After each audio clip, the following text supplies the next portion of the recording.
Everybody do the blackout stroll. Round about the town we'll all patrol.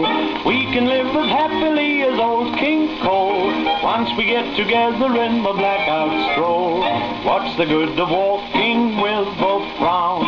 Laugh away your worries like a clown. Very, very merrily we'll go to town, happy and contented as the lights go down. There's no more cuddling in the moonlight.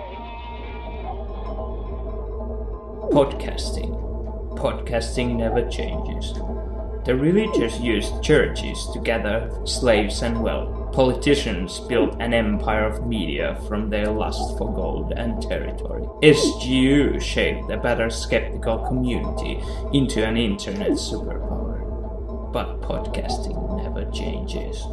In the 21st century, war was still waged over the listeners that could be acquired.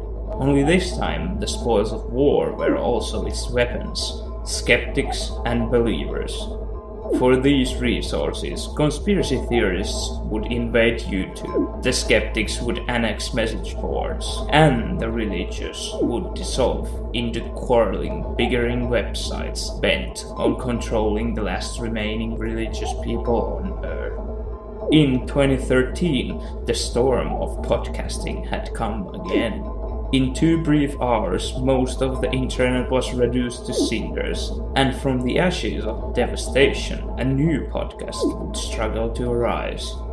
A few were able to reach the relative safety of the Google Plus communities.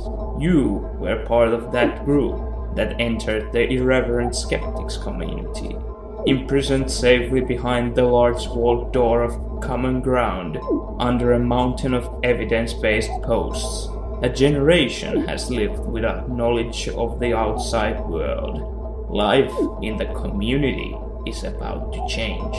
In your head you hear the words of your fellow community members. The podcast is coming.